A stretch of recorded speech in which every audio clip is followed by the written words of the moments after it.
aplicativo, a Radiosnet, você pode ouvir no nosso site também, radiobatista.org.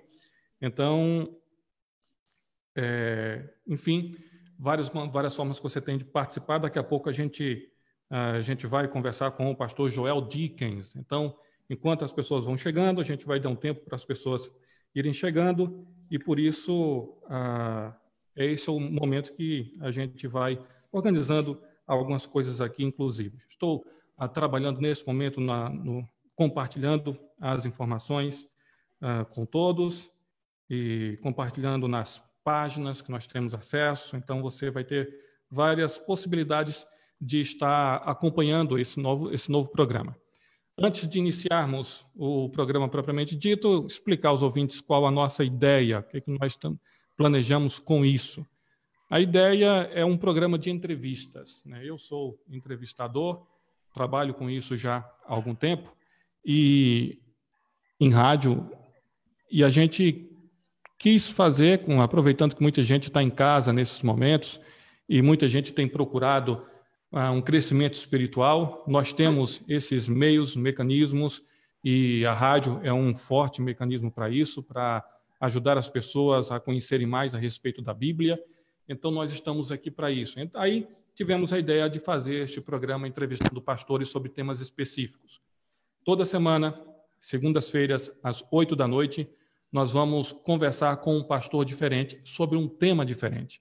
E com grande satisfação, hoje nós fazemos a estreia do programa, recebendo conosco aqui o pastor Joel Dickens, pastor da Igreja Batista Calvário, em Belo Jardim, em Pernambuco, que aceitou esse desafio, aceitou participar conosco desse nosso projeto e está aqui, então, para falar sobre o tema família. Esse é o nosso tema, esse é o primeiro assunto que vamos tratar nestes programas aqui.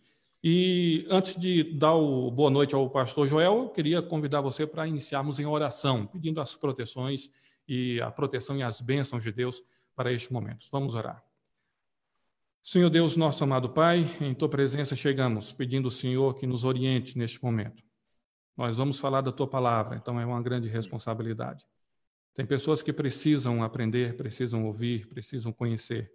Nós também precisamos, Senhor. Nos ajuda a entendermos isso e temos o maior zelo possível com relação à Tua palavra. Abençoa todos os ouvintes, todos que nos acompanham pela rádio ou pela internet, pelo Facebook. Abençoa o pastor Joel, as respostas, orienta a vida dele também nesse sentido. Em nome de Jesus, nós pedimos e te agradecemos, Pai. Amém. Amém. Pois bem, agora sim, vamos trazê-lo à participação conosco aqui. Pastor Joel, muito boa noite. Boa noite, irmão. É um grande prazer poder estar aqui com os irmãos e agradeço muito pelo convite.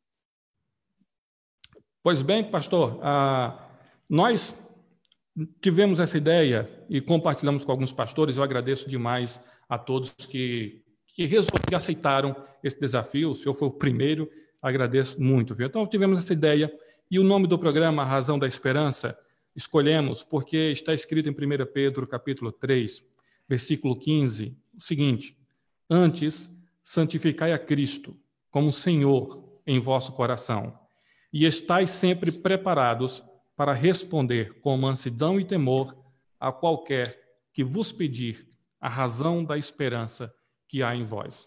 Então, por isso estamos aqui, para exatamente explicar para todos qual a razão da nossa esperança. Não é isso, pastor Joel? Pastor, amém. Nesse início, eu queria que o senhor falasse um pouquinho, que o senhor quiser, uma rápida apresentação, fique à vontade. Tá certo.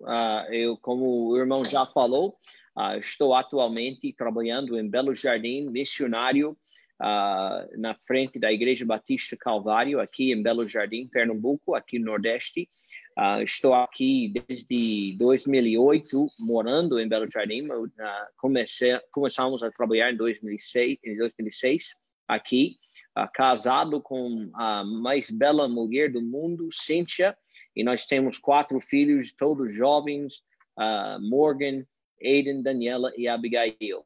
E como todos, nesse exato momento, nós estamos na quarentena, como muitos, e esperando ouvir uma boa palavra das autoridades dizendo que podemos voltar, reabrir e começar a realizar os cultos lá na igreja. Pois bem, com certeza, pastor, essa nossa esperança, esse é o que nós estamos aguardando e vamos continuando, vamos em frente. Pastor Joel, Amém. O assunto é família. Eu reservei algumas perguntas aqui e, claro, conforme a conversa vá seguindo, outras perguntas surgirão. Daqui a pouco vou tirar um tempo para olhar os comentários no Facebook, saber se tem alguma pergunta também, e as pessoas podem fazer as suas perguntas. A primeira pergunta que eu queria fazer ao senhor sobre família existe um modelo bíblico de família? Se existe esse modelo, que modelo é esse? Tá certo, tá bom. Com certeza absoluta, existe um modelo bíblico. E este modelo bíblico, pelo que nós podemos entender na palavra de Deus, é o seguinte: Deus pretendeu desde o princípio que um homem casasse com uma mulher e que eles tiveram filhos para encher, multiplicar e encher essa terra bela que nós temos aqui.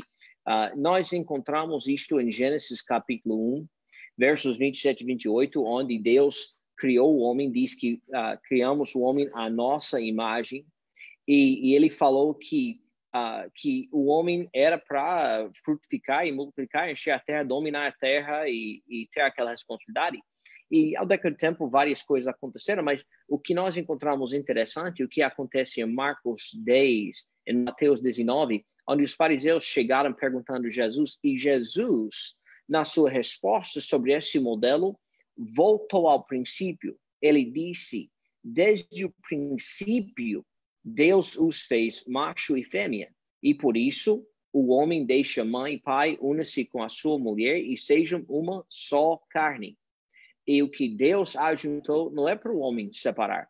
Então Deus fez esse modelo, e que dentro desse modelo você vai ter filhos, e esses filhos vão obedecer aos pais, e você vai ter uma hierarquia, pelo que a Bíblia nos fala, do pai submisso a Cristo, a mulher submissa ao homem e as crianças submissos aos pais. Esse é o modelo. Muito bem. Gostei da resposta franca, direta, rápida, do modelo bíblico. Tem algumas outras perguntas com relação a modelo ainda, porque a gente tem muitas coisas acontecendo no nosso mundo, muita efervescência, muitos pensamentos, muitas ideias cruzadas, e então a gente vai falar sobre algumas coisas. Antes, deixa só fazer um registro. Algumas pessoas podem estar estranhando com relação ao som, está tendo algum problema, a gente está tentando resolver, mas a gente vai seguindo com isso. Pastor Joel, nós temos, então, o padrão bíblico, como o senhor falou, de família. E uma das questões que, às vezes, tem voltado, e as pessoas têm falado, sobre o que é família. No caso, as pessoas quando casam, eu tenho minha esposa, tenho meus filhos, como fica minha relação com os meus pais, com os meus irmãos? Quem é a minha família? É minha casa ou os meus parentes, no caso minha mãe, meu pai, meus irmãos? Certo. Essa questão pode ser respondida, eu vejo, por duas formas. Quando você olha na Bíblia, você encontra uma família que seja você junto com seus pais, quando você é um jovem, criança, adolescente, jovem, crescendo, você tem aquela família, mãe, pai, os filhos e tudo isso. Você pode ter outros familiares que faz parte da sua família estendida. Mas uma coisa que eu acho interessante é a colocação da Bíblia, o que Jesus Cristo mesmo falou. Muitas pessoas, quando falam sobre essas questões, querem dizer que, especialmente quando quer ter uma ideia mais progressiva sobre a família e tudo, Jesus é amor, Jesus amou todo mundo e tudo isso. Mas Jesus, sempre respondeu com a Bíblia. E em questão da família, muitas vezes ele voltava ao princípio. Então, quando ele respondeu aos fariseus, e mais tarde talvez a gente vai ter uma outra pergunta sobre isso, ele disse que desde o princípio, então ele voltou para Gênesis, ele voltou ao princípio da criação. E ele diz que Deus os fez macho e fêmea. Então, por isso, o homem, a Bíblia diz, ele falou, o homem deixa mãe e pai, une-se à sua mulher e seja uma só carne.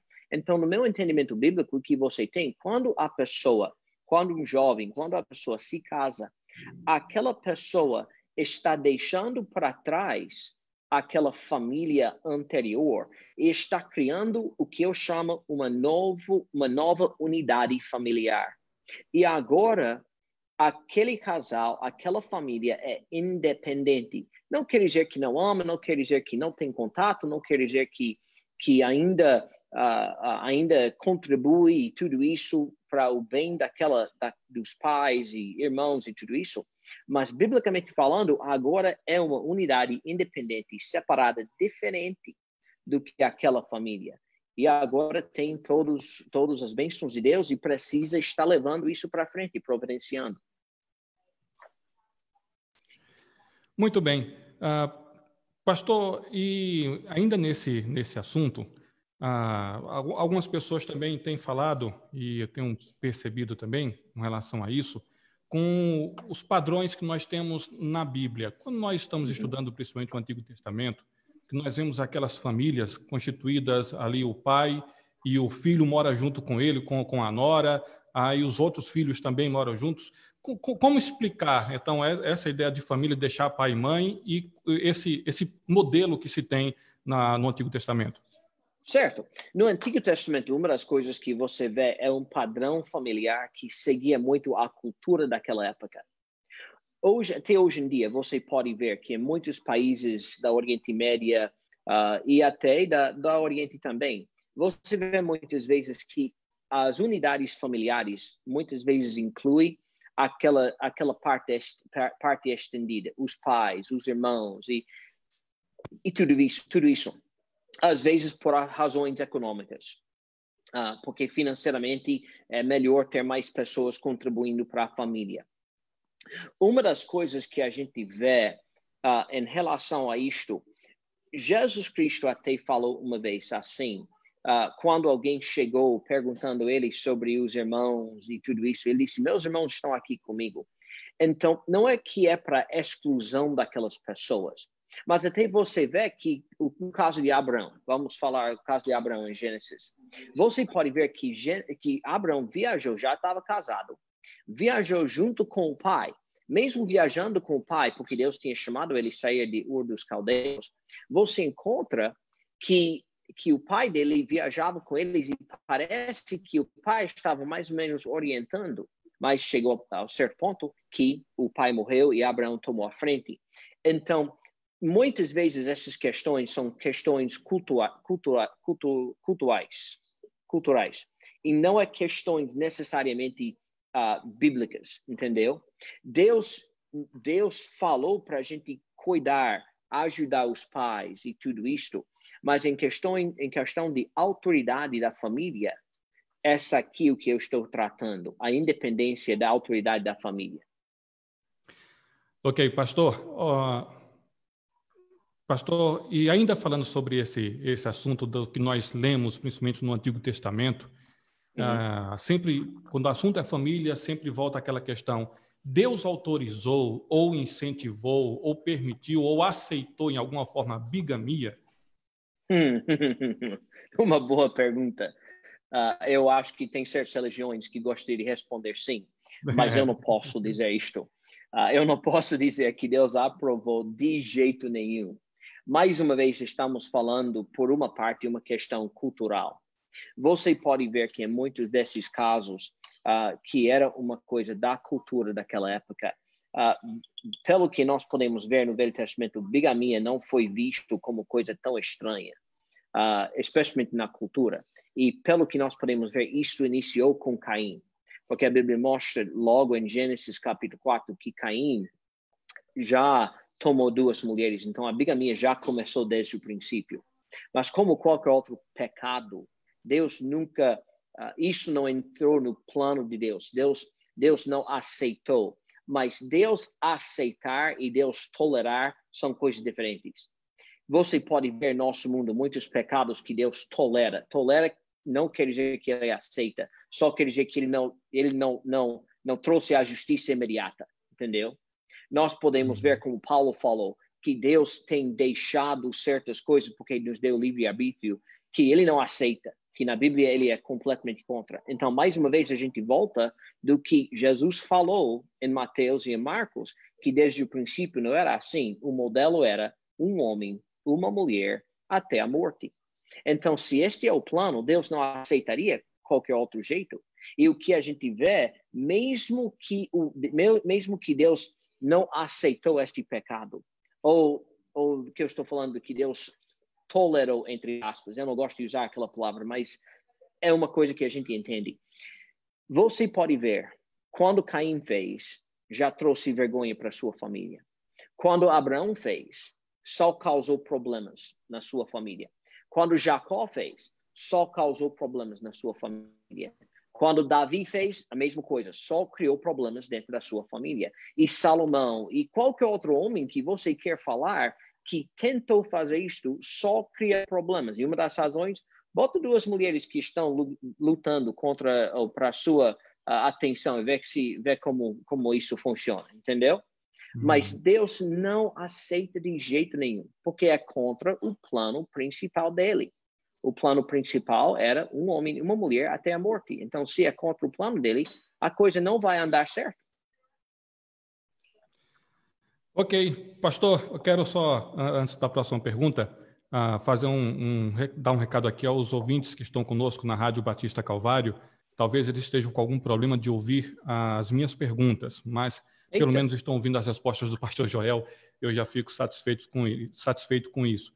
E dizer que nós estamos transmitindo através do Facebook, tá certo? Então, pela página da Rádio Batista Calvário, eu compartilhei, a Igreja Batista Calvário aqui em Caruaru compartilhou também, o pastor Joel também está transmitindo, então você pode acompanhar também pelo Facebook, tá certo? Aí no Facebook parece que o áudio tá melhor. Mas a gente vai seguindo, pastor Joel, interessante essas questões que o senhor falou, porque ainda há dúvida, as pessoas não conseguem compreender aquilo que leem, né?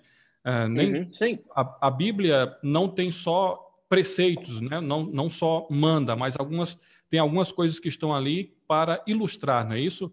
Como citação. Justamente. Pastor Joel, outra coisa que eu queria, outra pergunta ainda sobre família, para fazer o senhor, é sobre Jesus. O senhor falou aí várias coisas que Jesus ensinou. Como era a família de Jesus? Aquele momento que eles foram querer prender Jesus porque achavam que ele estava louco, aquele momento que Jesus diz quem é minha mãe, quem são meus irmãos. Alguém pode dizer que Jesus não estava respeitando a mãe dele ali? Como o senhor poderia descrever, ensinar para nós o relacionamento de Jesus com a família dele? Com certeza, é uma coisa bem interessante. Nós podemos ver que a situação familiar de Jesus não iniciou bem, não por causa de nada mais do que da forma que Jesus tinha que nascer. Ele tinha que nascer de uma virgem para ser o sacrifício para os nossos pecados, não tem outro jeito. Então, por causa disso, já iniciou com um problema, porque a mãe dele foi encontrada virgem, mas também grávida.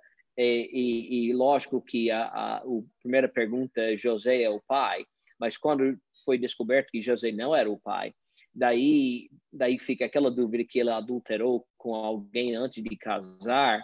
Então tudo isso criou um tumulto ali. Mas isso não vem o caso que nós estamos tratando, é que Jesus, nascendo, ele era o primogênito da família.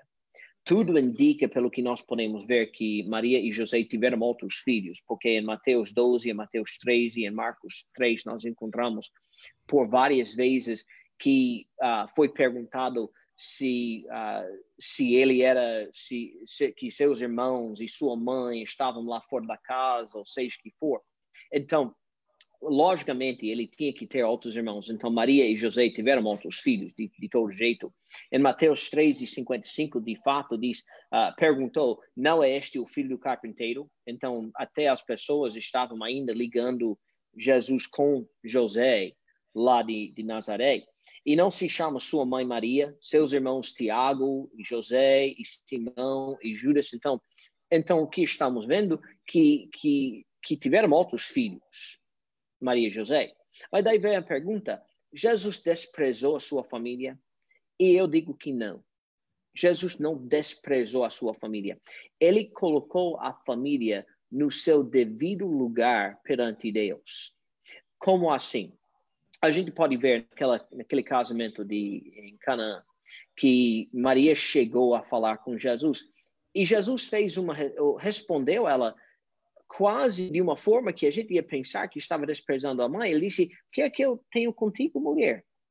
Mas devemos entender a razão que ele fez ele falou desta forma. Jesus, sendo o Messias, sabia que qualquer sinal, qualquer milagre, qualquer coisa que ele fizesse, iria chamar a atenção ao fato que ele era o Messias. E naquele momento em Canaã, não era o momento para ele estar revelando este fato. Então, por causa disto, ele falou assim para a mãe dele, para ela entender a posição dela em relação à sua divindade, que ele era Deus. Entendeu? Ela não é esse negócio de ele ser a mãe ela ser a mãe de Deus e estar mandando. Não. Jesus é Deus encarnado. Ele queria que a mãe entendesse isso. Mais tarde, quando ele falou sobre, como o irmão falou, os irmãos estão fora. Ele disse, não, meus irmãos estão aqui dentro. Então, mais uma vez, estamos vendo o relacionamento, a importância daquele relacionamento espiritual com Jesus. Jesus não odiava sua família. Ele só mostrava que era importante aquele relacionamento espiritual entre os irmãos, aquelas pessoas que estavam seguindo a Cristo. Quando a gente pode ver que também dentro da sua própria família, até seus familiares não acreditaram que ele era o Cristo, que era o Messias, como o irmão já falou, que chamaram ele de louco e tudo isso. Então, não é que eu não vejo que Jesus desprezou a sua família, muito pelo contrário, ele amava a sua família, ele queria que a sua família seguisse ele como as outras pessoas seguiram. E a gente vê esse amor que Jesus teve para sua família, a gente vê mais tarde, porque na cruz, quando ele estava morrendo, uma das últimas palavras que ele falou era olhar para Maria e dizer, mãe, veja seu filho. E ele passou a responsabilidade de cuidar de sua mãe para João. E ele disse para João cuidar da mãe. Então a gente vê que ele amava sua mãe tanto que ele queria que ela fosse bem cuidada. E mais tarde também nós encontramos que seus irmãos, até 2 dos seus irmãos, escreveram livros da Bíblia, Tiago e Judas. Então, nós podemos ver que a família dele não era uma família separada e quebrada e nada disso. Muito pelo contrário, ele estava fazendo a obra de Deus e a família era para seguir isto. Ok. Muito bom. Pastor, eu quero mandar um abraço para todos que estão nos acompanhando neste momento. Tem muita gente nos assistindo e dizer que vocês podem ficar à vontade, todos que estão acompanhando através do Facebook, para compartilhar aí e fazer nossa mensagem, a nossa ideia ir cada vez mais longe. Mandar um abraço aqui para o pastor Luiz Antônio, lá nas Malvinas, em Campina Grande, está nos ouvindo.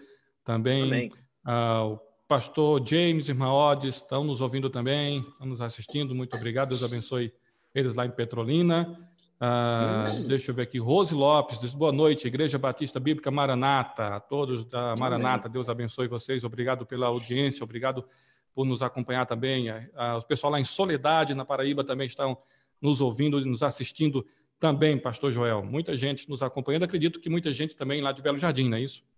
Amém, eu estou vendo aqui, tem o Priscila, tem também Gerlane, a família, pastor Edilson aqui, tem dona Solange, Suênia, provavelmente Suênia Lucas, Daniele, tem muitos, tem pessoas, parece que pessoas de Salvador também.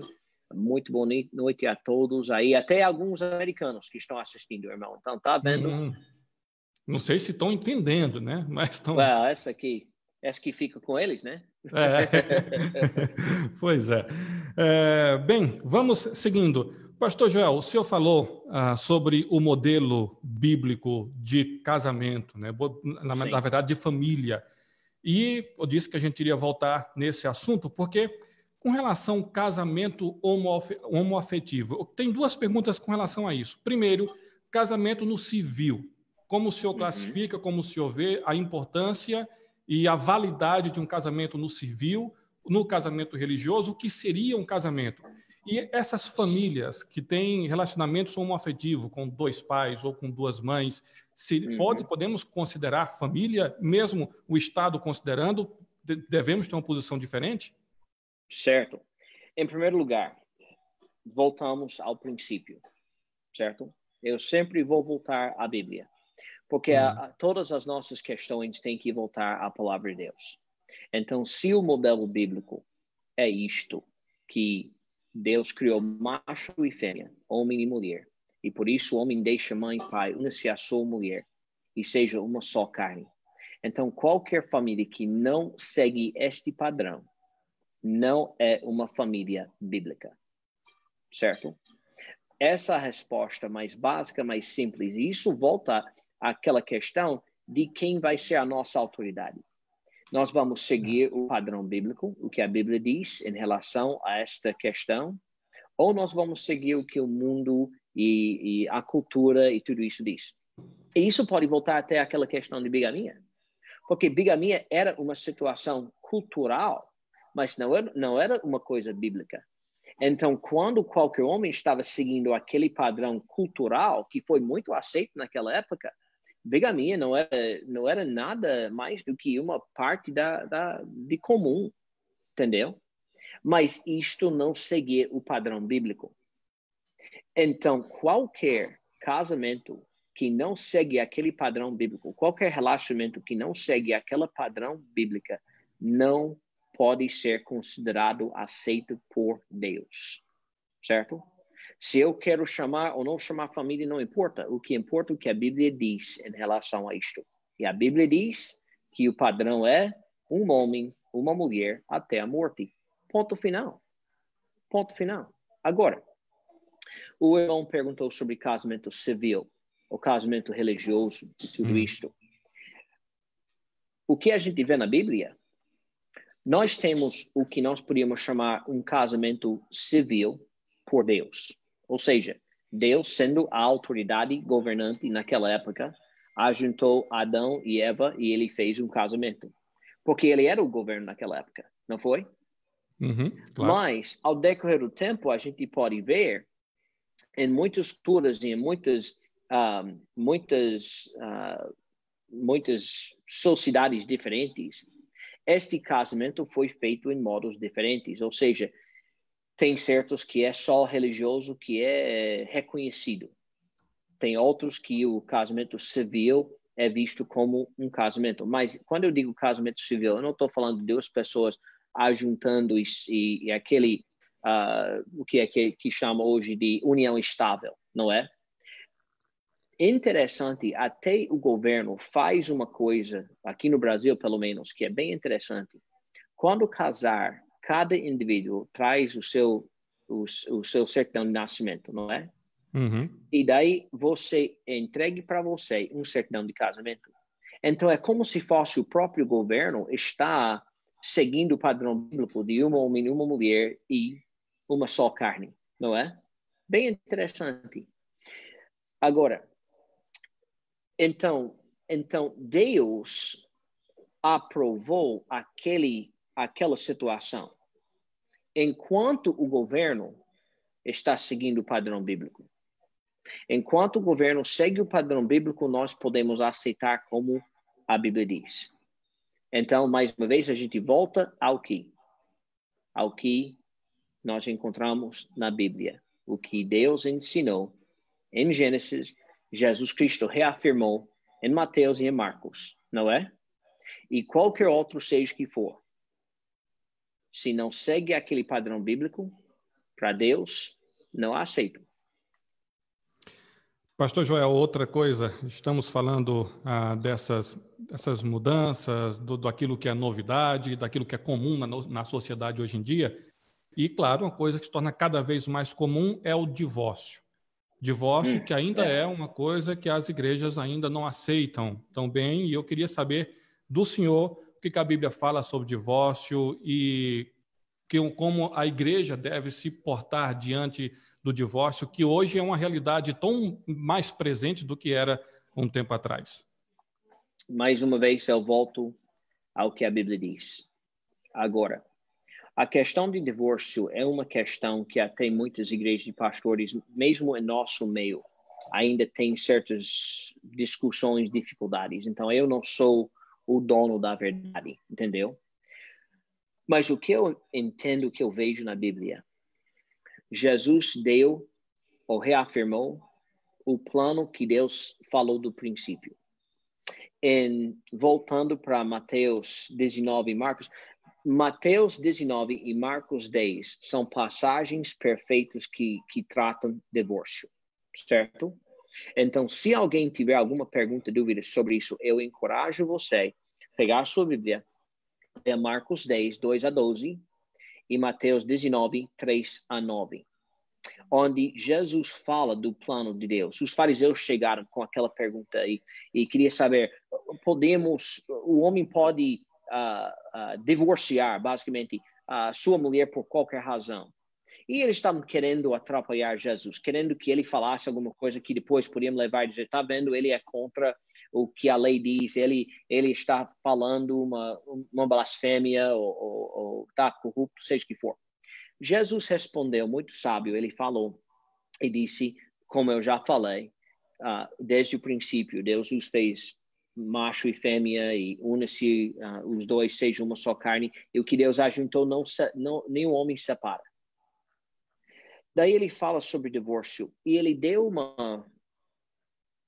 algumas pessoas dizem uma brecha. Ele falou por qualquer caso, senão adultério.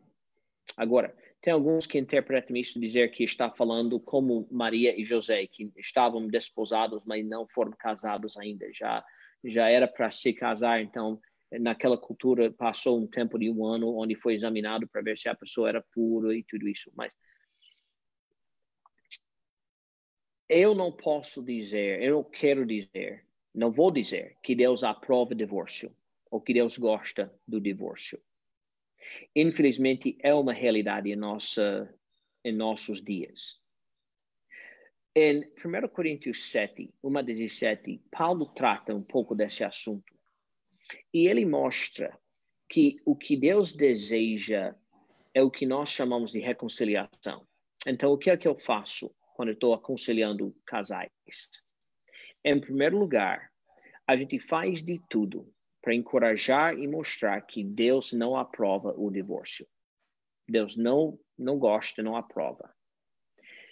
Então, faça de tudo para reconciliar o seu casamento. Vamos olhar se tem algum pecado para ser perdoado. Vamos ver se as dificuldades que estão tendo é por causa da comunicação, mas vamos fazer de tudo para reconciliar aquele casamento. E já tenho visto por várias vezes aqui, casais têm dificuldades, estão naquela beira de divórcio e, graças a Deus, conseguiram reconciliar e Deus está trabalhando. Agora, quer dizer que não tem dificuldades? Gostaria que não fosse, mas ainda tem. Mas eu acho uma coisa bem interessante, e essa aqui é onde eu queria chegar. Em 1 Timóteo e em Tito, 1 Timóteo capítulo 3 e em Tito capítulo 1, nós encontramos os requisitos para um pastor e um diácono dentro da igreja. E nos dois casos, Paulo fala para Timóteo e fala para Tito que para o diácono, o homem ser digno de ser diácono, o homem de homem cumprir os requisitos de um pastor, ele disse que seja marido de uma só mulher. Agora, essa aqui é uma colocação bem importante por duas razões. Primeiro, se um homem é divorciado, perante Deus, aquele casamento, aquela união ainda está perante Deus. E se ele recasar, então perante Deus, ele tem 2 mulheres até que uma dessas morre. Então, o que estamos vendo? Se Deus colocou um requisito assim na Bíblia, em 1 Timóteo e em Tito, então quer dizer que dentro da igreja teve membros que não cumpriram este requisito. Está entendendo o que eu estou falando? Estou entendendo. Não tem razão de Deus colocar um requisito assim se você não teve pessoas que não podiam cumprir isto, entendeu? Uhum. Então, eu não estou dizendo que Deus aprova, eu não estou dizendo que Deus gosta, eu estou dizendo que Deus perdoa, porque é um pecado como qualquer outro, entendeu? Eu não quero diminuir. O mais importante perante Deus é que nós reconciliamos, que os casais estejam unidos e que divórcio não acontece. Mas nós sabemos que, infelizmente, já aconteceu divórcios, estão acontecendo ainda, e Deus pode perdoar. Então, mas olhando na cara do plano de Deus, o plano de Deus, de novo, Deus falou, o homem casa com a mulher e estejam uma só carne até a morte. Muito bem. Pastor, eu preciso fazer diversas coisas aqui ao mesmo tempo para manter transmissão tanto para a rádio quanto para Facebook. Aí, por isso que muitas vezes aparece a seta do mouse no seu rosto. Algumas pessoas podem estar olhando, parece um mosquito passando pelo seu rosto, mas infelizmente vai ter que ser assim porque eu tenho que ficar mexendo no computador durante todo o tempo. Não tem problema, irmão. Obrigado pelas respostas até agora, pastor. Nós temos aqui algumas outras questões a fazer. Certo.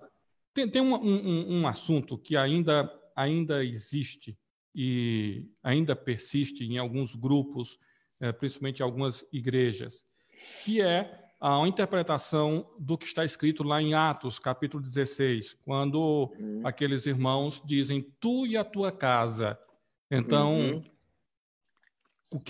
alguns dizem que ali, se alguém crê, toda a casa, então é salva. E eu queria que o senhor comentasse um pouquinho isso, né? Atos 16, 31, e eles disseram, crê no Senhor Jesus Cristo e serás salvo, tu e a tua casa. Então, se uma pessoa se converte, toda a casa é salva? Bom, eu gostaria que fosse assim, rapaz. Se fosse, quantas pessoas nós teríamos já ter no reino de Deus, não é? Mas, infelizmente, não é assim. Agora, tem uma estatística bem interessante que mostra, e essas são várias pesquisas que já foram feitas em vários lugares que mostram que, normalmente, na maioria das vezes, se não me engano, até 90%, se não me engano, dos casos onde o pai aceita Cristo, onde o pai é salvo, que geralmente o resto da família também faz uma profissão de fé. Agora, deixe-me colocar um porém aqui. Em primeiro lugar, eu não posso ver o coração de ninguém e eu não posso dizer eu amo o irmão e pelo seu testemunho eu diria que o irmão é salvo, mas eu não posso ver o seu coração e saber se realmente é ou não é. O irmão sabe.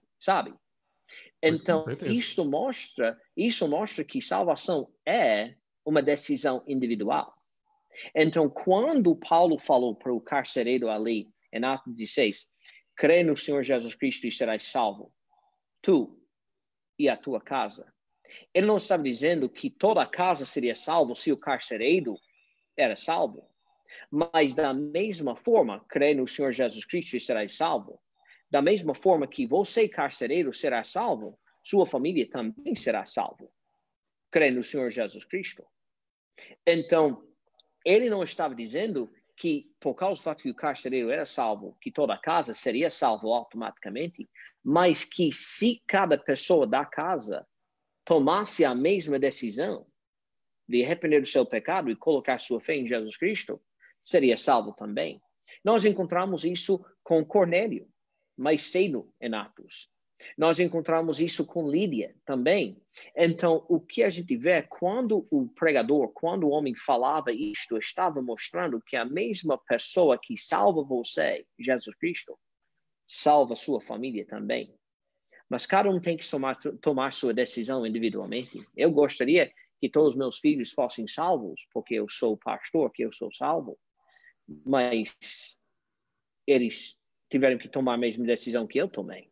Eu era jovem, adolescente, quando eu coloquei a minha fé em Jesus Cristo, e meu pai era pastor já estava sendo criado, indo para escola, colégio, na igreja. Mas nenhuma dessas coisas me fez um salvo. Era colocando a minha fé em Jesus Cristo, arrependido do meu pecado. Uhum.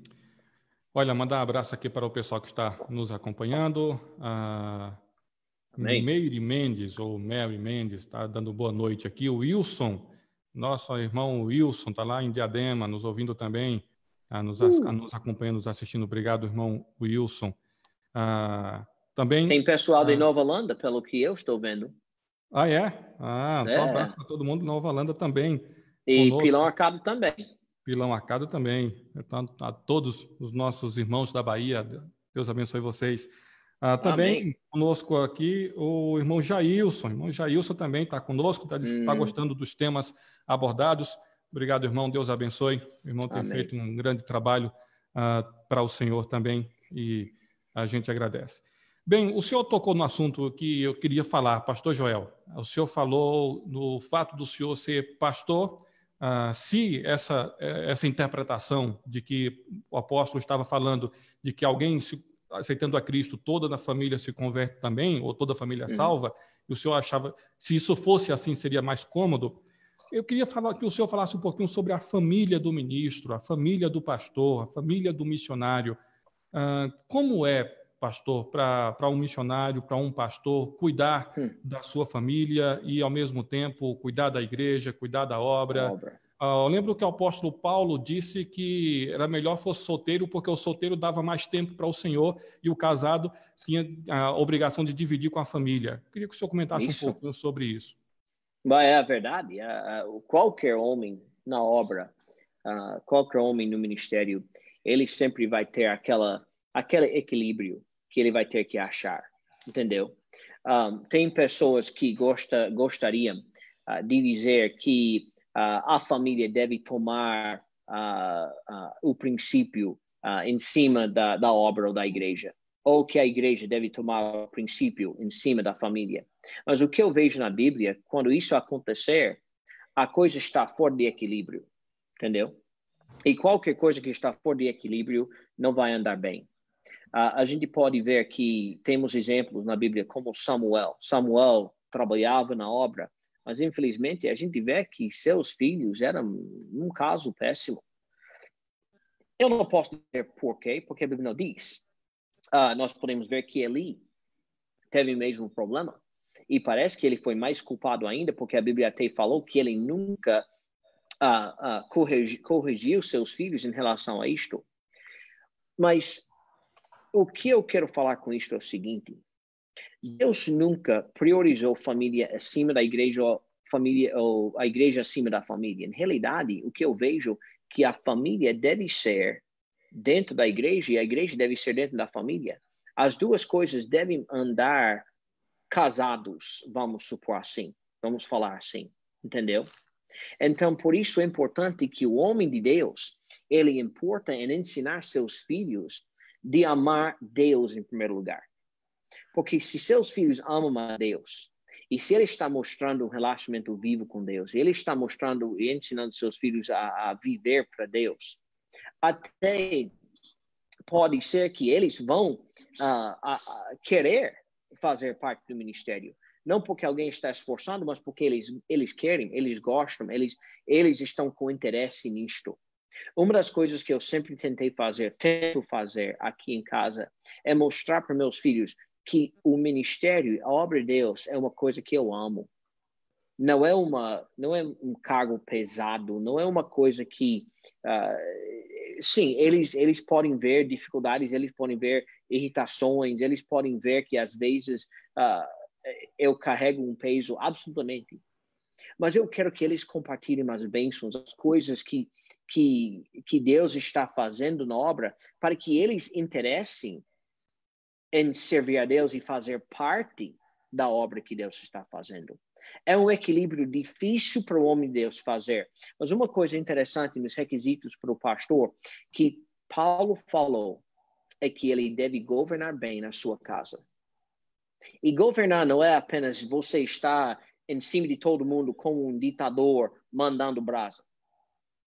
Mas governar quer dizer que você está liderando, administrando, levando a sua família, seguindo você. É um equilíbrio, irmão. Não é uma coisa que você deve precisar escolher um contra o outro.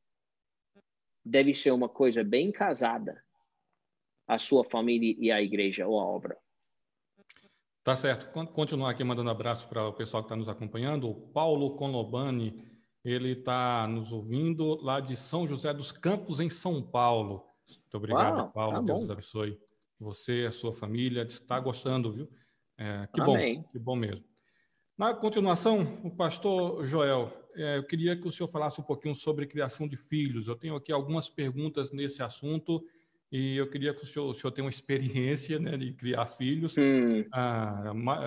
maior do que boa parte das famílias que eu conheço. Então, criar filhos.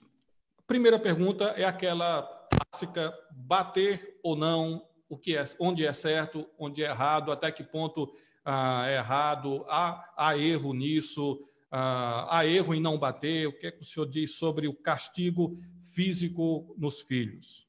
Certo. Primeiramente, eu digo, você não deve bater no seu filho. Mas você deve aplicar a disciplina bíblica no seu filho. Mais uma vez, eu volto ao que a Bíblia diz. Em Provérbios 22, verso 6, educa a criança no caminho que deve andar e até quando envelhecer, não se desviará dele. Nós encontramos ali a ideia de que colocar fronteiras, barreiras para seus filhos. Porque o nosso filho, a criança, quer saber que alguém ama suficiente para dizer para onde pode e não pode ir. A vida é mais feliz para uma criança quando tem aquela guarda, entendeu? No mesmo capítulo diz, a estultícia está ligada à tolice, está ligada ao coração da criança, mas a vara da correção a afugentará dela. A vara da correção. A aplicação de disciplina bíblica. Agora, em Provérbios 13 diz, o que não faz uso da vara odeia o seu filho, mas o que o ama, desde cedo, o castiga. Provérbios 23, não retires a disciplina da criança, pois se a fustigares com a vara, nem por isso morrerá. Tu a fustigarás com a vara e livrarás a sua alma do inferno. Eu acho Provérbios 29, 15, 16, 17 bem interessante. A vara e a repreensão dão sabedoria, mas a criança entrega a si mesmo em vergonha a sua mãe. Quantas vezes você estava em algum lugar e uma criança está berrando, está fazendo uma coisa e todo mundo... Cadê a mãe dele?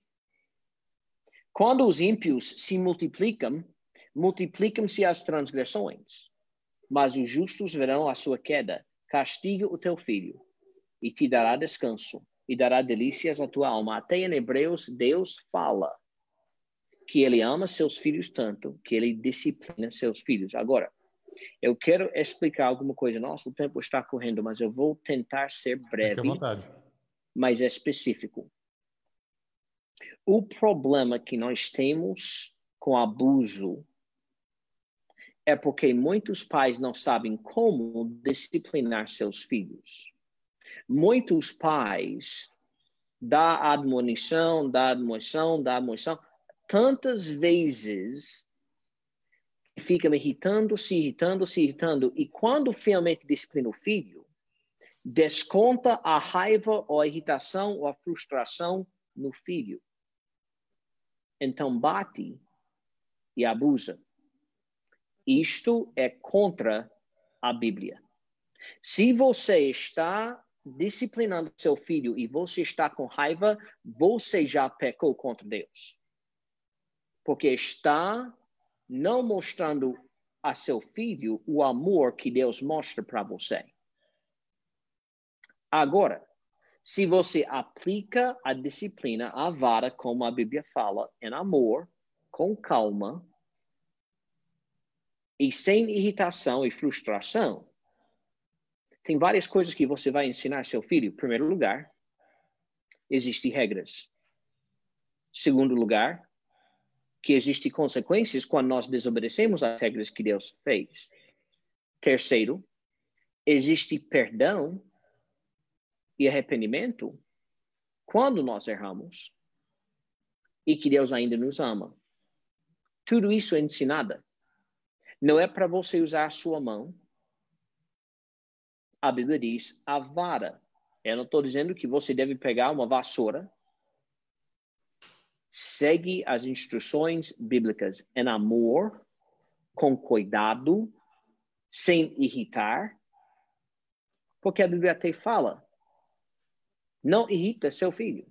Uhum. Mas muitos pais, infelizmente, por não ter sido ensinado corretamente bíblico, acabou abusando dos seus filhos, que levou pessoas e governantes e autoridades a dizer que isso não pode ser feito.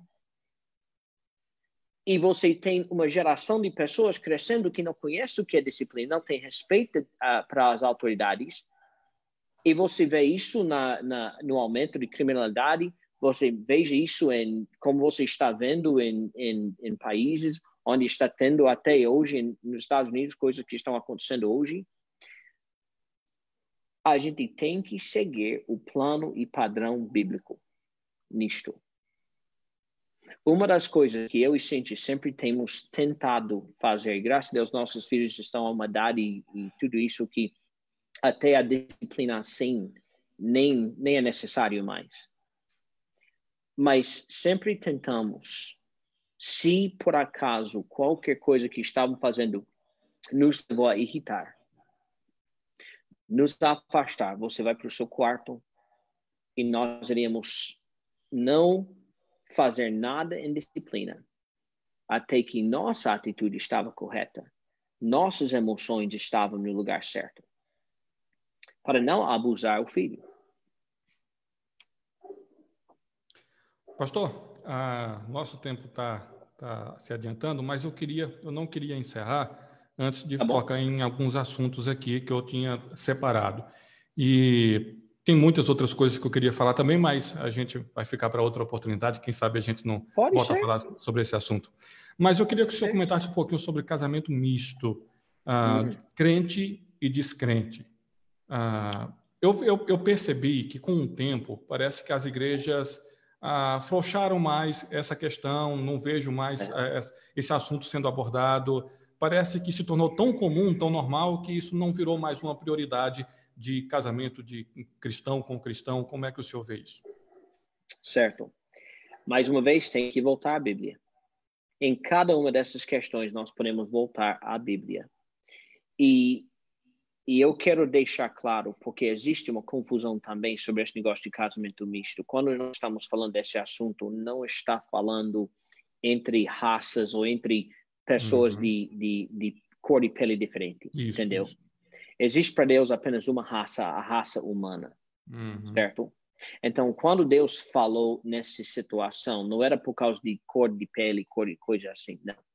Ele estava tratando justamente o povo dele e o povo que era descrente. Isto iniciou no Velho Testamento.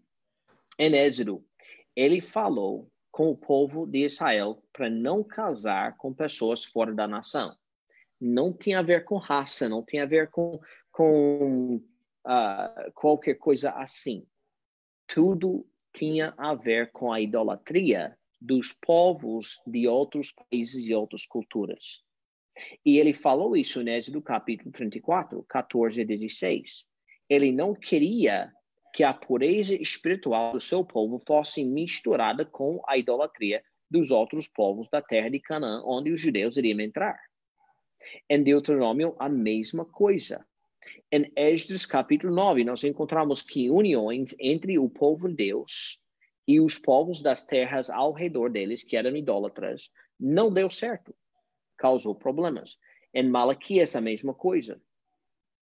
Às vezes, uma coisa boa sai disto. Ruth é um bom exemplo. Graças a Deus, Deus conseguiu, através de um casamento misto entre judeus, que eram os filhos de Noemi, e Ruth, e também a outra jovem. Deus conseguiu, dentro daquele negócio, salvar Ruth. Graças a Deus. Mas o que a gente vê é que Deus não prefere esse tipo de situação. Em 2 Coríntios 6, 14 e 18, ele disse para não ser junto, no mesmo jugo, com pessoas descrentes.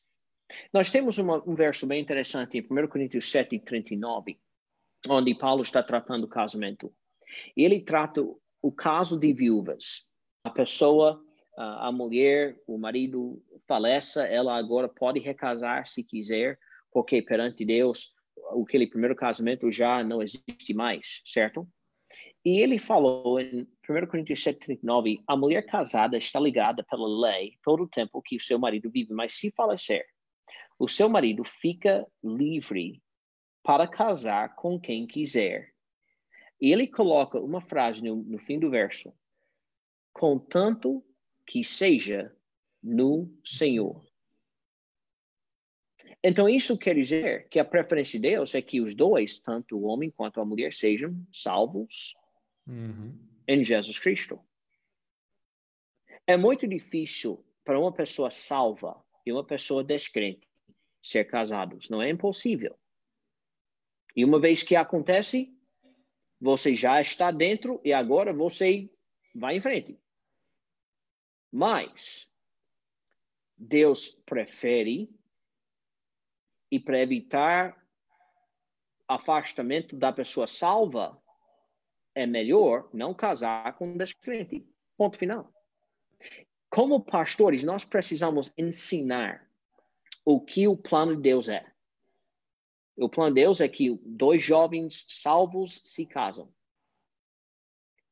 Homem e mulher. Até a morte separa.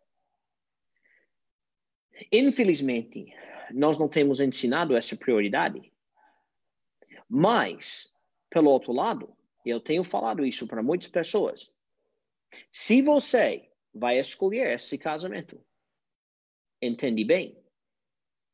Depois de casar, não chega a mim dizer, pastor, eu não sabia que iria ser assim. Você já tomou a sua escolha. Agora, você tem que lidar com a situação. Mas, Deus pode abençoar? Pode. Pastor, deixa eu só acrescentar alguma coisa nesse assunto. Sim. Quando a gente fala sobre isso aí, sempre vem aquele negócio, não, mas o rapaz é direito, o rapaz não bebe, não fuma, não vai à festa, do mesmo jeito. Não, é uma moça respeitada, respeitosa, é de casa, não tem nenhum vício, não tem problema, não sai na devassidão. E nesses casos? Eu vou falar de experiência em comparação com a Bíblia. Quando a gente vai, e eu não imprimi esses versos, mas eu tenho aqui marcado, certo? Em 2 Coríntios 6, versos 14, não vos prendais a um jugo desigual com os infiéis. Porque que sociedade tem a justiça com a injustiça? Que comunhão tem a luz com as trevas? E com concórdia há entre Cristo e Belial? Ou que parte tem o fiel com o infiel? O que a gente vê é que sempre vai incomodar o crente. Porque mesmo que a pessoa seja uma pessoa moral, como o irmão acabou de falar, existe uma diferença básica e fundamental entre aquela pessoa que conhece Jesus como Salvador, porque tem o Espírito Santo habitando nele, e o descrente que não tem. 9 vezes em 10, pela minha experiência, a pessoa que entra num relacionamento desse vai se afastar da igreja de Deus. Vai. É a experiência que diz isso. Nem sempre. E muitas vezes até Deus tem conseguido fazer uma coisa maravilhosa. Mas pela experiência, normalmente, o descrente vai acabar afastando a pessoa da igreja. Agora, deixa eu complicar mais ainda esse assunto. E quando a pessoa é membro de uma igreja qualquer, né? Uma igreja que se denomina igreja, enfim, pode ser qualquer tipo de igreja protestante. Então, o senhor, pastor de uma igreja batista, como o senhor reagiria nesse caso se uma moça da sua igreja, um rapaz da sua igreja dissesse que estaria planejando casar com alguém de outra igreja, por exemplo, de uma igreja pentecostal? Tá certo. Deixe-me dizer, em primeiro lugar, que cada igreja tem que tomar sua posição e sua decisão individual como igreja. Como é que vai tratar o assunto, entendeu? Deixe-me esclarecer isso em primeiro lugar. Segundo, normalmente, eu vou falar dessa forma. Paulo deixou claro, em 1 Coríntios capítulo 7, que era melhor casar, ele usou uma frase, é melhor casar do que queimar, certo? Agora, ele não está falando melhor casar do que ir para o inferno. Ele está falando ali queimar no sentido de suas paixões, de sua infatuação, chegar a tal ponto que você peca contra Deus, como não deveria, entendeu? Agora, eu não vou fazer uma espécie de culto cerimonial, seja o que for, para um casal assim. Não, eu já tenho falado isso para casais. Se você escolher casar com alguém que não seja salvo, que seja de uma outra igreja, certo? Eu não vou estar celebrando uma cerimônia aqui na igreja, porque a igreja não pode aprovar esse casamento. Certo? Agora, se casar também, eu não posso, e isso depende da constituição e coisa assim de cada igreja, certo? Eu não posso dizer que essa pessoa não pode ser membro da igreja. Entendeu? Eu não vejo... se fosse assim, eu teria que excluir um bocado de pessoas por outros pecados. Entendeu? Então nesse sentido, eu vou fazer de tudo para encorajar essa pessoa de não entrar nesse casamento, de deixar aquele relacionamento para trás. Mas, pelo outro lado, se a pessoa escolher casar, eu vou dizer assim, o seguinte. Se a pessoa tem que ser 100% perfeito para ser membro da igreja, então tem um bocado de membros que não devem ser membros da igreja. Estou errado nisso? De jeito nenhum. Então, eu não vou aceitar o casamento. Não vou aprovar, não vou aprovar pela igreja o casamento. Mas eu prefiro que a pessoa casa do que estar vivendo em pecado. Não é? Verdade. Agora, eu vou fazer de tudo para evitar que esse casamento aconteça. Eu vou encorajar. Mas vocês sabem, como pastoreando aí, vocês sabem que tem pessoas que não vão mudar de jeito nenhum sobre isso. entendeu? Agora, se a sua igreja, a sua constituição, se a sua igreja diz que não pode ser membro, então essa aqui é a sua escolha como igreja e como pastor e tudo isso, e Deus abençoe. Eu não vou brigar contigo sobre isso. Uhum. Certo. Pastor, queria mais uma vez aqui registrar alguns que estão conosco. Deixa eu ver aqui quem está participando. Sadia Silva está dizendo aqui, verdade. Maria Alves, a irmã Maria lá de Campina Grande, né? Gostei da pergunta, ela diz. Albaniza Araújo, Albaniza também lá em Campina Grande, muito bom esse tema. Obrigado a vocês pelas participações. Muita gente ainda nos acompanhando aqui, então o tempo já passou, a gente já está mais de 1 hora e as pessoas continuam, então parece que sai um, entra dois, e isso é muito bom. Então, por mim, a gente ficava mais um pouquinho. Não sei como é que o senhor está, se está com tempo curto. Como o irmão quiser, eu estou aqui e estou bem. Então vamos seguir. Já está em casa mesmo, né? Não vou para nenhum canto, eu estou aqui, né? Então pronto. Pois é, a irmã Cíntia nem vai reclamar se eu chegar tarde, porque já está em casa. Né? Não, ela não vai reclamar de jeito nenhum. Pois bem, então eu queria fazer umas perguntas aqui. Uma delas era sobre, voltando ao assunto de criação de filhos, se há diferença na criação de filhos de meninos e meninas. Se há diferença, que diferença existe? Muito. Muito diferença. Entre meninos e meninas, normalmente, uma menina normalmente é um pouco mais submissa. Normalmente ela tem a tendência de ceder, certo? Do que o menino. Uma das coisas que nós temos tentado fazer, especificamente entre os nossos filhos, a disciplina e o tratamento dos meninos, eu tenho tentado tomar frente disto, certo?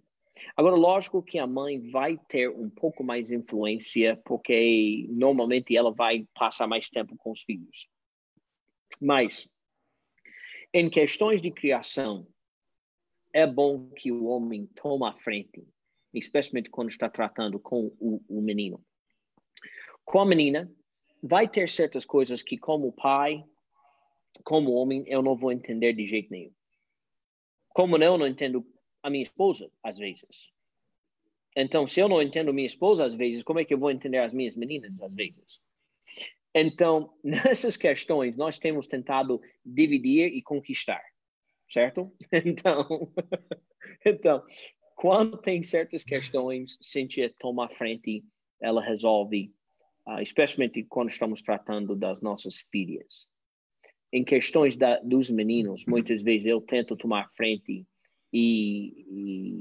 porque eu entendo o assunto do homem melhor, do menino melhor. Então, sim, existem muitas diferenças. A menina, normalmente, ela é um pouco mais dirigida pela emoção.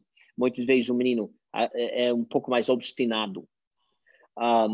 E não é sempre assim. Não acha que esse aqui é todos os meninos assim, porque seus meninos, você pode ter uma filha na sua casa que é a mais obstinada, que já existia cabeça dura, manda chuva, do que qualquer um. Então, não é sempre assim, mas em geral, na minha experiência que eu tenho visto, normalmente, tem uma razão que Paulo falou, que Pedro, que outros falaram, que a mulher é o vaso mais fraco.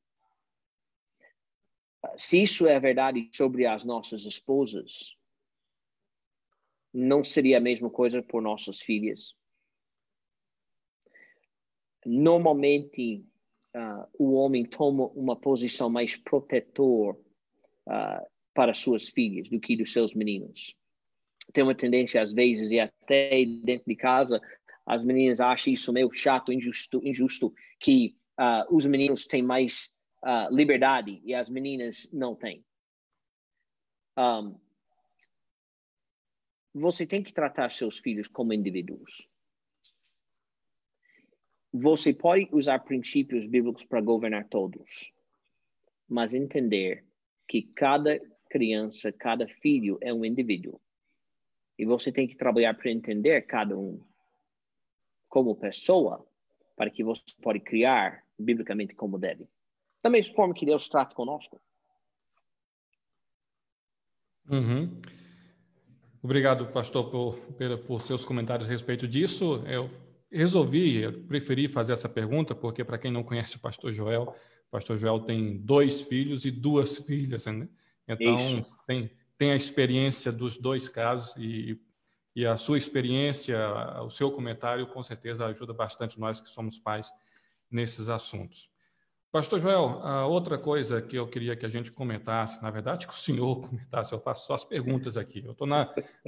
Dessa vez eu estou na situação privilegiada, porque eu só faço pergunta, né? Então, a responsabilidade é sua de responder. Isso. No céu, como serão as famílias, os parentes no céu? Teremos esses graus de parentesco, marido, esposa, filhos, pais, como será? Mais uma vez, voltamos ao que a Bíblia diz. Jesus Cristo respondeu uma pergunta. Pastor Joel, desculpa interromper. Janaína acabou de me dizer. Janaína é a pessoa que fica aqui observando tudo, como as coisas estão, né? E parece que só o senhor estava me ouvindo. Parece que ninguém mais me escutou. Viu? Obrigado, Janaína. Então, eu vou refazer a pergunta para que as pessoas possam ouvir também, tá certo? Tá bom. Primeiramente, deixa eu refazer o comentário que eu fiz. Falei sobre a resposta do pastor Joel sobre a criação de filhos e filhas, porque o pastor Joel tem 2 filhos e 2 filhas, então tem experiência e a sua experiência nos ajuda bastante nisso. E depois eu fiz a pergunta do seguinte, sobre a nossa esperança do céu, né? Nós que estaremos na glória, na eternidade futura, como será esse nosso relacionamento com os familiares? Teremos ainda essa ligação de parentes, de marido, esposa, de filhos e pais? Essa foi a pergunta. Pastor Joel, desculpa lhe interromper, agora sim pode responder. Tá certo. E não tem problema, irmão, eu entendo perfeitamente. Mas Jesus respondeu essa pergunta. E respondeu muito bem. Chegou um certo grupo de pessoas religiosos chamados saduceus. E os saduceus acreditaram, ou não acreditaram na ressurreição, não acreditaram na eternidade. Eles acreditaram que depois da morte acabou a história. Então, chegaram a perguntar a Jesus Cristo justamente para tentar atrapalhar ele. E perguntaram, uma mulher casou com um homem. Daí o homem morreu. Então, ela casou com o irmão dele, porque na lei era para o irmão casar com a viúva e criar filhos com ela. Então, disse que esse segundo morreu e terceiro, e acabou ela casando com todos os 7 irmãos e todos morrendo. Agora, minha primeira pergunta é, o que a mulher estava colocando no chá para matar todos esses maridos? Mas isso não veio ao caso. Eles perguntaram, quando chegar na ressurreição, ela vai ser casada com quais desses irmãos? E Jesus falou, lá na ressurreição, lá na eternidade, seremos como os anjos no céu. Agora, como os anjos, em que sentido? Ele diz que não casam e nem são dados em casamento. Então, o que a gente entende disto é o seguinte, que quando chegamos na eternidade, não vai ter aqueles relacionamentos familiares como casamento, certo? Agora, eu vou conhecer minha esposa? Absolutamente. Vou amar minha esposa? O amor vai ser perfeito lá. Tudo vai ser perfeito lá. Mas aqueles relacionamentos conjugais, como nós temos hoje em dia, não vai existir porque seremos todos irmãos, estaremos todos adorando a Deus. E nós vamos estar naquela comunhão perfeita lá, onde não vai ter necessidade de casamento. Qual é uma das razões que nós temos casamento hoje em dia? Para criar filhos. Não vamos estar criando filhos lá no céu. Qual é uma das razões que nós temos casamento hoje em dia? Aquela companhia. Lá vai ter milhões de pessoas salvas ao nosso redor. comunhão vai ser perfeita. Então, esse negócio de casamento, de família, é uma coisa que Deus criou para nós aqui na Terra, para glorificar Ele, mas para o nosso bem. Entendeu?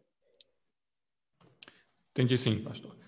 Pastor Joel, estamos às 9h21 agora aqui pelo meu relógio, e eu queria que a gente se encaminhasse já para o final, mas aproveitando que o senhor falou sobre o céu, sobre como será a glória, e eu queria que o senhor deixasse um tempo para falar sobre salvação. Nós não conhecemos todas as pessoas que estão nos acompanhando ou que venham assistir depois esse vídeo no futuro, e eu queria falar, tem algumas pessoas que acham que o seu relacionamento com a família, a forma com que trata a família... Espera aí que está sem som de novo. Agora sim, já corrigi aqui, Janaína, obrigado. Eu desliguei o meu microfone para não atrapalhar e esqueci de ligar de volta. Então, aproveitando que o senhor está falando sobre esse tema, algumas pessoas entendem que você consegue a salvação, consegue a certeza que vai para o céu, a partir de algo que você faz, e principalmente com relação à sua família. Se você foi um bom pai, ou se você foi uma boa mãe, ou se você foi um bom filho. Então, isso vai ajudar para você conseguir entrar no céu depois da sua morte. O que é que o senhor tem a dizer sobre isso? E sabemos que não é assim, e como é, então, que conselho o senhor daria para as pessoas que estão nos ouvindo que ainda não têm a certeza da salvação? Certo. Irmão, é o assunto mais importante da Bíblia. Esse assunto da certeza da salvação. E nosso Deus é tão bondoso que Ele quer que nós tenhamos essa certeza. Em 1 João, capítulo 5, Ele até falou que essas coisas vos escrevi para que saibais que tendes a vida eterna. Então, importa para Deus que cada pessoa tenha a certeza absoluta para onde vai. Agora, tem muita confusão. Pessoas acham que podem ser boas suficientes e tudo isso, mas a Bíblia é bem claro que não há um justo, nenhum sequer. Que todos pecaram e destituídos estão da glória de Deus. E até em Tiago falou que se você seguisse, guardasse toda a lei, fizesse todas as coisas boas que você podia intentar de fazer, e errar num só ponto da lei de Deus, tornou-se culpado de tudo. Isaías disse que todas as nossas justiças, as boas obras que nós podemos fazer, é como se fosse uma fralda suja, um pano sujo. Então, perante Deus, que é perfeito e justo e santo, o ser humano não tem como ser tão perfeito e justo e santo para merecer a justiça de Deus, a vida eterna. Então, muito pelo contrário de alguém que está se esforçando para comprar um presente, Deus deu para nós o presente que é a vida eterna. A vida eterna que Ele nos deu, que Ele nos ofereceu, foi comprado e pago pela morte de Jesus Cristo. O salário do pecado é a morte, mas o dom gratuito de Deus é a vida eterna. Por Cristo Jesus, nosso Senhor. Deus comprovou seu amor para conosco, em que quando éramos ainda pecadores, Jesus morreu por nós. E Jesus, na sua morte, satisfez todas os requisitos, as exigências da santidade de Deus. Em Isaías disse que Deus olhou no trabalho e foi satisfeito. Então, foi o esforço de Jesus, foi o sangue dele derramado em meu lugar, foi ele sendo o substituto e o sacrifício para mim, que me fez capaz de ser salvo. Mas como? Voltamos ao que o irmão falou ao princípio.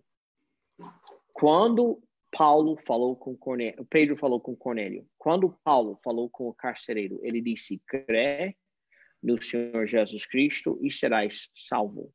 Nós encontramos na Bíblia que nossos pecados levaram Jesus a morrer na cruz.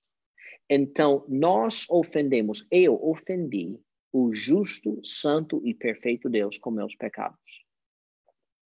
Deus me amando, como Ele ama todos, fez o pagamento na cruz através do sangue de Cristo.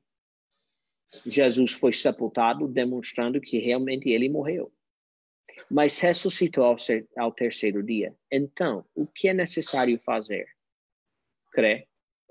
Mas essa fé envolve o arrependimento. Você, hoje à noite, se não tem a certeza absoluta para onde vai quando morrer, entende bem que não tem nada que você pode fazer para merecer isto. É a razão que a palavra graça está na Bíblia. Sois salvos pela graça, por meio da fé. Isto não vem de vós, é dom de Deus. Não vem das obras, para que ninguém se glorie. Então, o que tem que ser feito? Você tem que reconhecer que você não pode se salvar, não tem nada que você pode fazer para se salvar. Suas obras não são suficientes e você não é uma pessoa boa o suficiente. Mas, se você entende da sua ofensa contra Deus e é arrependido do seu pecado, você coloca sua fé em Jesus Cristo, crê em Jesus, se entrega a Jesus, serás salvo. A Bíblia diz. Romanos 10 diz que com o coração crê, com a boca confessar. Então, hoje à noite, o que Deus quer é que você tome a sua decisão de entregar a sua vida a Jesus como seu Salvador, arrepender do seu pecado e com fé totalmente e unicamente em Jesus Cristo. E pode tomar aquela decisão agora, não tem que esperar para ninguém.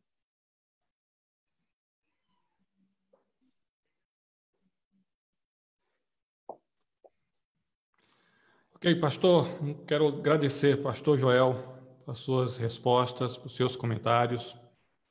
Quero agradecer demais a sua participação aqui conosco e tudo que o senhor disse, tudo que o senhor nos mostrou esta noite a respeito da Bíblia, a respeito da palavra de Deus e falar da grata satisfação de estrear esse programa com a sua participação aqui, viu? Muito obrigado, pastor Joel.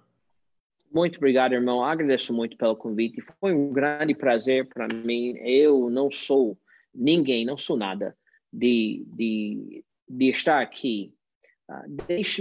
Eu quero deixar duas coisas claras para todos. Primeiro, eu sou pastor de alguns aqui, mas se eu não sou seu pastor e você não é membro da minha igreja, se você tem uma diferença comigo em alguma dessas respostas, fala com seu pastor e sua igreja. Não leva o meu nome para ele e diz, mas pastor Joel falou isso. Você volta à palavra de Deus. Você veja o que a palavra de Deus diz. Entendeu? Em segundo lugar, se você não conhece Jesus como seu Salvador, eu convido você a tomar sua decisão. E se você tem alguma pergunta, faça a sua pergunta. Não tem dificuldade, não tem problema de responder a sua pergunta. Seria um grande prazer. E muito obrigado, irmão Josiel, por tudo, por ter nos dado essa oportunidade hoje à noite. É isso, mais uma vez. Mais uma vez agradeço, pastor Joel, agradeço demais por o senhor ter atendido o nosso convite, estar conosco. Próxima segunda-feira, o pastor Luiz Antônio da Igreja Batista Bíblica no bairro das Malvinas, em Campina Grande, estará conosco. O assunto é escatologia. Então, amém. Ouviu o pastor Luiz, eu tenho certeza que ele tem muito a falar sobre esse assunto também. Nós temos já algumas perguntas formuladas e, claro, como a gente fez com o pastor Joel, no andamento da entrevista a gente vai formando outras perguntas também. E eu convido a todos a estarem conosco, tá bom? Próxima segunda, 8 horas da noite, estamos de volta aqui, da mesma forma, do mesmo jeito, entrevistando o pastor Luiz, e ele vai falar sobre escatologia, sobre as últimas coisas, sobre o futuro, sobre profecia, então vai ser bem interessante. Então, conto com a audiência e a participação de todos. Pastor Joel, nesse finalzinho, o senhor podia encerrar com a oração? Eu posso, seria um grande prazer, irmão. Por favor. Vamos orar.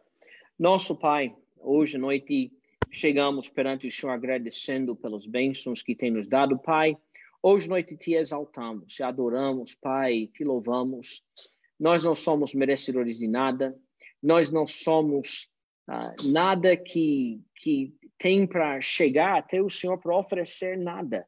Em realidade, tudo que nós temos são dons do Senhor. Pai, agradecemos pela vida eterna, oferecido pelo sangue de Jesus Cristo para cada um de nós. Pai, hoje à noite agradeço que o Senhor me amou tanto. E, Pai, hoje à noite eu peço que o Senhor abençoe cada pessoa que está ou tem assistido ou que vai assistir esse programa. Pai, eu não conheço os corações, não sei quantas pessoas que estão assistindo ou vão assistir que não conhecem Jesus como Salvador, mas, Pai, que a Tua palavra não volta vazia, como o Senhor prometeu, e que uma pessoa ouvindo, escutando, assistindo, chega à conclusão que precisa colocar sua fé em Jesus Cristo. Pai, eu peço hoje à noite que o Senhor abençoe os Teus filhos.